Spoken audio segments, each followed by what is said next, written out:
या बातमीचे प्रायोजक आहेत हॉटेल बडेपीर, शाखा number 2, Laxmi market, Vijapur west, Solapur. Rashtrawadi Sharad Pawar गटाचे नेते माजी महापौर मनोहर सपाटे आले पुन्हा अडचणीत। 45 वर्षीय महिलेचा विनयभंग केल्याचा गुन्हा दाखल। सपाटेंच्या शिवपार्वती लॉजमध्ये नेमकं काय घडलंय? पीडित महिलेने व्हिडिओ रेकॉर्डिंग करून सपाटेंचे केले स्टिंग ऑपरेशन। सपाटेंचा खोली नंबर 307 मधील व्हिडिओ होतोय व्हायरल। राष्ट्रवादी शरद पवार गटाचे नेते माजी महापौर मनोहर सपाटे आले पुन्हा अडचणीत। 45 वर्षीय महिलेचा विनयभंग केल्याचा गुन्हा दाखल। सपाटेंच्या शिवपार्वती लॉजमध्ये नेमकं काय घडलंय? पीडित महिलेने व्हिडिओ रेकॉर्डिंग करून सपाटेंचे केले स्टिंग ऑपरेशन। सपाटेंचा खोली नंबर 307 मधील व्हिडिओ होतोय व्हायरल। सोलापूर शहराचे माजी महापौर, राष्ट्रवादी काँग्रेस पार्टी शरद पवार गटाचे नेते मनोहर सपाटे हे सध्या चांगल्याच लफड्यात अडकले आहेत।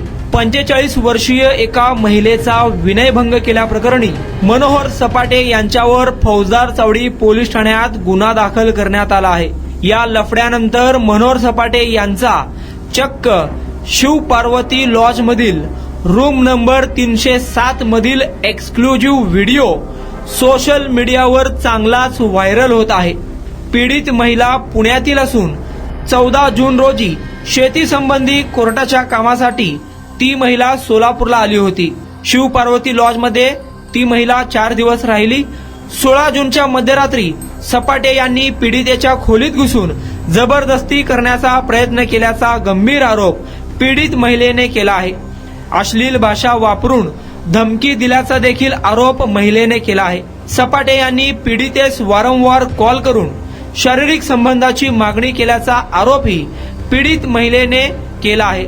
24 जून रोजी सपाटे यांनी शिवपार्वती लॉज मधील रूम नंबर 307 मध्ये त्या महिलेला बोलावून विनयभंग केला। पीडितेने स्टिंग ऑपरेशन करून सपाटे साहेबांचा व्हिडिओ रेकॉर्ड केला आणि त्या पीडित महिलेने तसा पुरावा ॲडव्होकेट पवार यांच्या मदतीने पोलिसांना सादर केला आहे। पीडित महिलेने दिलेल्या फिर्यादीनुसार माजी महापौर मनोहर सपाटे यांच्यावर फौजदार चावडी पोलीस ठाण्यात 25 जून रोजी गुन्हा दाखल झाला आहे। दरम्यान या सर्व घटनेने सोलापूरच्या राजकीय क्षेत्रात खळबळ उडाली आहे। मनोहर सपाटे हे तसे जुने जाणते नेते आहेत। यापूर्वी देखील त्यांच्यावर विनयभंगाचे गुन्हे दाखल झाले होते। अनेक प्रकरणांमध्ये त्यांची नावे समोर आली होती। ती प्रकरणे शांत झाली असतानाच आता नव्याने शिवपार्वती लॉज मधील रूम नंबर 307 खोलीमधील एका व्हिडिओने पुन्हा सपाटे साहेबांची लफडी बाहेर पडली आहे। सपाटे साहेब माजी महापौर आहेत। सोलापुरातील प्रतिष्ठित व्यक्तींमध्ये त्यांची गणना होते। राष्ट्रवादी काँग्रेस पार्टी शरद पवार गटाचे ते नेते आहेत आणि अशा या नेत्यांकडून असा प्रकार घडल्याने सोलापुरात चर्चेला उधाण आले आहे। आता या घटनेचा पोलीस कशा पद्धतीने तपास करतात याकडे सर्वांचे लक्ष लागून राहिले आहे। दरम्यान सपाटे साहेबांचा शिवपार्वती लॉज मधील रूम नंबर 307 मधील तो व्हिडिओ सोशल मीडियावर चांगलाच व्हायरल होत आहे। ती पीडिता पुण्याची आहे। तिच्या पोट ट्रामानिमित्त ती सपाटे यांच्या शिवपार्वती होती, मुक्कामी होती आणि पोट ट्रामासाठी ती 2-5 दिवस इथंच मुक्कामी होती आणि सपाटे तिच्या सातत्याने पाठीमार होता। ती संबंध ठेवण्यासाठी जबरदस्ती करत होता आणि त्या बाईंनी स्टार्टिंग तो नेता आहे म्हणून त्याच्याकडे थोडा माझा अंदाज होता। त्यानंतरनं सुद्धा सपाटे हा त्या बाईंना सातत्याने फोन करून संबंध ठेवण्यासाठी जबरदस्ती करत होता। तेव्हा त्या बाईंनी एका व्यक्तींना ही गोष्ट सांगण्याने तो व्यक्ती आणि ती पीडिता माझ्याकडे येऊन म्हणजे असं दादा आमच्या बाबतीत अन्याय होतोय। तर मी म्हणजे ठीक आहे। तर ते पीडिता जसं सांगत असताना सपाटेंचा फोन होता आणि तो फोन स्पीकर फोन होता आणि त्या फोनमध्ये सपाटे असं सांगत होते। 24 तारखेचा फोन आहे। 24 तारखे दिवशी जेव्हा ते फोन होता सपाटेंचा, त्या बाईंना पीडितेंना ते म्हणत होते तू माझ्या 307 होती ये, तुझ्यासोबत माझा संबंध ठेवायचे, पुढे एवढं जेवण असताना मी असं कसं सोडू? ती पीडिता म्हणत होती काय काम आहे साहेब? नाही तू 307 होती ये। मग त्या बाईंना पीडितेंना हे त्रास होत होता। त्या बाईंना आपण म्हणजे कायदेशीर सजेशन द्यायसाठी तुम्ही त्याचा व्हिडिओ टाळा आणि त्या संबंधित पीडितेने ते व्हिडिओ काढून माझ्याकडे आणून द्यायचा आणि त्यांच्या संमतीने तो व्हिडिओ आपण फेसबुकवरती अपलोड करायचा आहे। असे अजून 6 ते 7 पीडित आहेत त्या स्वतः पीडितेने सपाटेंचे व्हिडिओ काढून माझ्याकडे आणून नसेत.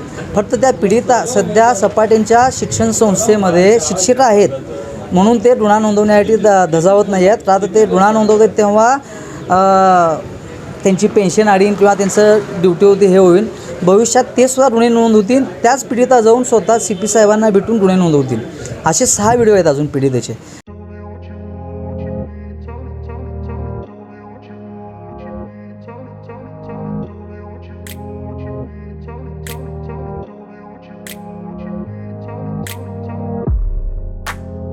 सोलापुरातील प्रसिद्ध हॉटेल बडेपीर. सोलापुरात हॉटेल बडेपीर शाखेच्या यशस्वी वाटचालीनंतर आता आमची दुसरी शाखा लक्ष्मी मार्केट विजापूर वेस येथे सुरू झाली आहे. Mutton biryani, chicken biryani, mutton व चिकनचे विविध आयटम्स उपलब्ध. खवय्यांसाठी खास स्पेशल चिकन तंदुरी फक्त 400 रुपये मध्ये. मटन बिर्याणी फॅमिली पॅक 200 रुपये मध्ये. चिकन बिर्याणी फॅमिली पॅक 210 रुपये मध्ये. याशिवाय स्पेशल मटन चाप, इराणी गुलस्तानी, मटन खुर्चन यासोबत विविध डिश उपलब्ध. खास जुम्मा स्पेशल खिचडा, कद्दू खीर, दालचा खाना मिळेल. फॅमिलीसाठी स्वतंत्र जेवणाची व्यवस्था, ग्राहकांसाठी पार्सलची खास सोय. हॉटेल बडेपीर, शाखा number 2, Laxmi market, Vijapur west, Solapur. Proprietor Mohammad Ishaq. 9503050076. Mohammad Sohail. 8149278745.